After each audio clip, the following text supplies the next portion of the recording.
ओम नमः शिवाय। दोस्तों, आज मैं आपको लेके चल रहा हूँ बाबा त्र्यंबकेश्वर, जो 8वें ज्योतिर्लिंग के स्वरूप में ब्रह्मा, विष्णु और महेश की इस ऊर्जा के साथ त्रिकालदर्शी स्वरूप में त्र्यंबकेश्वर में विराजमान है। और इस विराजमान ज्योतिर्लिंग में पीछे जो कहानी, जो घटना घटी थी, उसे भी मैं आपको संक्षेप में सुनाऊंगा और पूरा दर्शन कराऊंगा। तो आइए चलते हैं नासिक बाबा त्र्यंबकेश्वर। शंभो काशी विश्वनाथ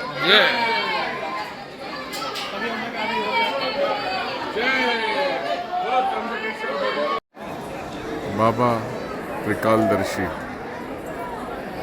त्र्यंबकेश्वर यहाँ पे त्रिकाल रूप में विराजमान है। सारे जगत का दुख दूर करे, सभी प्राणियों में सद्भावना बनाए रखें। ओम नमः शिवाय। ओम नमः शिवाय। शिवाय। जय महाकाल, जय त्र्यंबकेश्वर। तो दोस्तों, इस वक्त हम देख सकते हैं कि त्र्यंबकेश्वर धाम, बाबा त्र्यंबकेश्वर भोलेनाथ, जो साक्षात 8वें ज्योतिर्लिंग के रूप में विराजमान है। भगवान त्र्यंबकेश्वर 3 नेत्र वाले कहा जाता है उन्हें, जो कि यहाँ पे विराजमान है। और वो 3 नेत्र जो है वो एक है अग्नि के रूप में, एक चंद्रमा और एक सूर्य रूप में। और जब ऋषि गौतम भारी तपस्या के बाद अपनी मुक्ति के मार्ग के लिए जो गौ हत्या उनके ऊपर लगी थी, और उस पाप को दूर करने के लिए उन्होंने महादेव का तपस्या की, और माँ गंगा का रूप गोदावरी के रूप में यहाँ अवतरण हुआ। और तब यहाँ पे माता गोदावरी ने महादेव भोलेनाथ से कहा कि मैं यहाँ पे तब रहूँगी जब आप खुद यहाँ पे साक्षात एक 3 ज्योति के रूप में, भगवान त्र्यंबकेश्वर के रूप में अगर आप विराजमान होगे और लोगों के दुखों को दूर करोगे। तो आज इस धाम में हम पहुँचे जहाँ पे कि भगवान त्र्यंबकेश्वर 3 रूप में, ब्रह्मा, विष्णु, महेश के रूप में तो ही है, लेकिन 3 नेत्र यानी कि चंद्र, सूर्य और अग्नि के उस ज्योत के रूप में भी विराजमान है, जो अपने इस प्रकाश से, अपने इस ज्योत से सभी के दुखों को दूर करते हैं। आइए अंदर चलते हैं दर्शन के लिए। साक्षात महादेव महाकाल त्रिकालदर्शी त्र्यंबकेश्वर भगवान का दर्शन करने के लिए मंदिर के अंदर। ओम नमः शिवाय।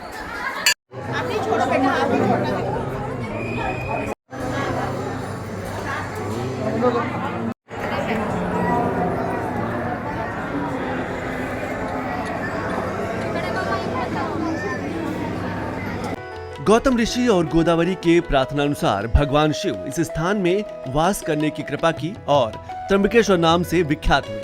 मंदिर के अंदर एक छोटे से गड्ढे में ज्योतिर्लिंग में ब्रह्मा, विष्णु और महेश तीनों ही विराजित दिखाई देता है, जिसमें जल भरा रहता है। और यदि ध्यान से देखा जाए तो इसके भीतर 1 इंच के 3 लिंग दिखाई देते हैं। इन 3 लिंगों को त्रिदेव यानी कि ब्रह्मा, विष्णु, महेश का अवतार माना जाता है। इस मंदिर का जीर्णोद्धार 1755 माना जाता है, इसीलिए हर सोमवार को त्र्यंबकेश्वर के राजा अपनी ओम नमः शिवाय। तो दोस्तों, भगवान त्र्यंबकेश्वर महादेव जो यहाँ पे विराजमान है, कहते हैं कि ब्रह्मा, विष्णु, महेश तीनों की शक्ति, तीनों की ऊर्जा यहाँ पे विराजमान है। और इसके पीछे एक जो बहुत बड़ी कहानी है, उसको छोटे में बताना चाहूँगा मैं। कहते हैं कि जब पृथ्वी पे इस ब्रह्म नगरी में, यहाँ पे जो ये नासिक में त्र्यंबकेश्वर में भी ये जाना जाता है, यहाँ पे किसी समय में बहुत अकाल था, यानी कि बहुत वर्षा नहीं हो रही थी, चारों तरफ सूखा था। तब उस समय गौतम ऋषि ने तपस्या की भगवान वरुण देव की कि इस सारे जो सूखा और जो चारों तरफ त्राहिमाम मचा है, उसे खत्म करें और प्राणियों को खाने और पीने के लिए जल प्रदान करें। तब ऋषि गौतम की तपस्या से भगवान वरुण देव प्रसन्न होते हैं और उन्हें आशीर्वाद देते हैं, और कहते हैं कि मैं प्रकृति के विपरीत तो नहीं जा सकता, लेकिन मैं यहाँ पे इस ब्रह्म नगरी में, इस जगह पे एक आपको अक्षय जल का तालाब, कुंड, पानी प्रदान करता हूँ, जिसका जल कभी समाप्त नहीं होगा। वो अभी हम देखेंगे। तो हम जब देखेंगे उस तालाब में, उस तालाब के पीछे कहानी ये है कि भगवान वरुण देव प्रसन्न होकर सारी ब्रह्मनगरी को, और कहते हैं कि ये अक्षय जल है, यानी कभी समाप्त नहीं होगा, और अभी भी वो जल है, हम उसे जरूर देखेंगे। त्र्यंबकेश्वर महादेव के स्वरूप में 8वां ज्योतिर्लिंग है। महादेव यहाँ पे विराजमान है त्र्यंबकेश्वर के रूप में, त्रिनेत्रधारी। ओम नमः शिवाय। माँ गोदावरी जो प्रकट हुई थी यहाँ पे गंगा के रूप में, ये वो पहाड़ी है, आप देख सकते हो, जो लाइट्स दिख रहे हैं आपको यहाँ पे वो स्वरूप माता का प्रकट हुआ था। और अभी हम चलेंगे कुंड की तरफ में, जो अक्षय कुंड और साथ में तीर्थराज कुशावार्त भी कहते हैं। तो ये अब हम आ चुके हैं तीर्थराज कुशावार्त, जिसे अक्षय कुंड भी कहते हैं। यहीं पे भगवान वरुण देव प्रकट हुए थे, और ये वो कुंड है जहाँ पे उन्होंने आशीर्वाद दिया था कि इस कुंड का पानी, अक्षय जल जिसे कहते हैं, ये अक्षय जल है जो कभी ख़त्म नहीं होने वाला है।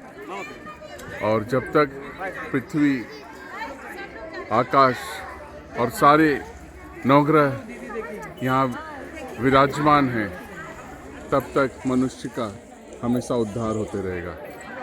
ये आशीर्वाद भगवान वरुण देव ने ऋषि गौतम को दिया था, आप देख सकते हैं। ये अक्षय कुंड, अक्षय जल। और एक बात बताऊं मैं आपको, यहाँ पे जब कुंभ लगता है तो कुंभ में स्नान के लिए लोग यहीं पे आते हैं। त्र्यंबकेश्वर में, नासिक में जो कुंभ होता है, उसके तत्पश्चात फिर यहाँ भगवान त्र्यंबकेश्वर का दर्शन करके यहाँ आते हैं और दर्शन करते हैं। ओम नमः शिवाय। क्या करना है? हमारे साथ में है माँ गोदावरी जो प्रकट हुई थी, उसके संक्षेप में बताएंगे। पंडित जी बताइए। ये महामुनि गौतम ऋषि, उनकी पत्नी हाइला, उसको गौ हत्या का प्रारंभ था। ब्रह्मगिरी पाठ को सूर्य भगवान ने, शंकर भगवान के 12 वर्ष तपस्या करके उसने गोदावरी गौतम को नाम बोलते। तो ब्रह्मगिरी से पाठ को शिव की जटे से गोदावरी निकल गए गुप्तों के, तो गंगा में आ गए। गंगा तो ऋषि जो आती है तो यहाँ नीचे आती है। ये देखो, ये गोदावरी नदी का धारा दी इधर, ये पहाड़ ऊपर से गोदावरी नदी आती है, गुप्त गोदावरी। ये स्वयं सानी गोदावरी का, ये शेष नारायण नाक्य पुरुष है। ये लक्ष्मी माता शिवा लाइट लगल, ये शेष नारायण नाक्य पुरुष है, माता लक्ष्मी। ये ऊपर ब्रह्मा जी की गोदावरी का ये जय विजय नाम के तो दूध है, ब्रह्मा विष्णु और महेश तीनों मूर्ति साक्षी गोदावरी। ये अंदर चले गए, आगे नासिक पंचड़ी में गए, नांदेड़ पैठन राजमंड्री गोदावरी चली जाती है, गुप्त गोदावरी के स्थान है। ये देखिए, ये देख सकते हो, पानी निकला उतना आएगा, पानी कम ज़्यादा नहीं होगा, पानी उतना जो उतना आएगा। ये देखिए। और ये है भगवान विष्णु भगवान, ये शेषनाग नाक्य पुरुष है। और लक्ष्मी माता है, चरण और बैठी माता लक्ष्मी। जी जी जी जी। और नाभि से ब्रह्मा जी की उत्पत्ति हो गई। ब्रह्मा जी जय विजय नाम के तो दूध है जी। ब्रह्मा विष्णु और शिवलिंग, देखो यहाँ जी, ये तीनों मूर्ति साक्षी गोदावरी। तो आप देखिए, गोदावरी, माँ गोदावरी गंगा के रूप में विराजमान है, गुप्त गोदावरी यहाँ पे। ओम नमः शिवाय। तो आप देख सकते हो, ये है माँ का स्वरूप गुप्त गोदावरी के रूप में।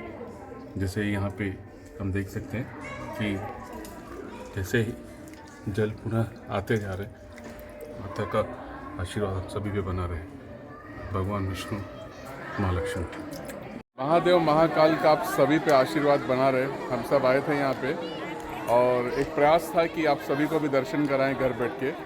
तो भगवान त्र्यंबकेश्वर का शिखर दर्शन कर सकते हो आप। और स्वस्थ रहिए, मस्त रहिए, हमेशा मुस्कुराते रहिए। जय महाकाल, जय गुरुदेव, जय हिंद। तो दोस्तों, ये हमने आज दर्शन किया महादेव का त्र्यंबकेश्वर के स्वरूप में। माँ गोदावरी को हमने देखा, गुप्त गोदावरी जो गंगा जी के रूप में विराजमान है, जिसे हमने भी दर्शन किया। तो ये सब आध्यात्मिक ऊर्जा है जो हम सभी को महसूस करना चाहिए। प्रकृति का स्वरूप हमारे शरीर के अंदर, हमारे मन के अंदर। और ये सारी जब ऊर्जा अपने शरीर के अंदर महसूस करते हो तो यकीन मानिए एक हम ब्रह्मांड से जुड़ जाते हैं। और यही तो एक असली ऊर्जा है, अपने आप को उस ब्रह्मांड से, उस नेचर की, उस प्रकृति की शक्ति के साथ जोड़ना। तो मिलते हैं अगले किसी एक अच्छे ब्लॉग्स के अंदर। एक मेरा सिर्फ एक प्रयास रहता है कि आप लोगों को ऐसे स्थलों से जोड़ के रखूँ। Thank you so much for watching मी। जय महाकाल, जय गुरुदेव, जय हिंद।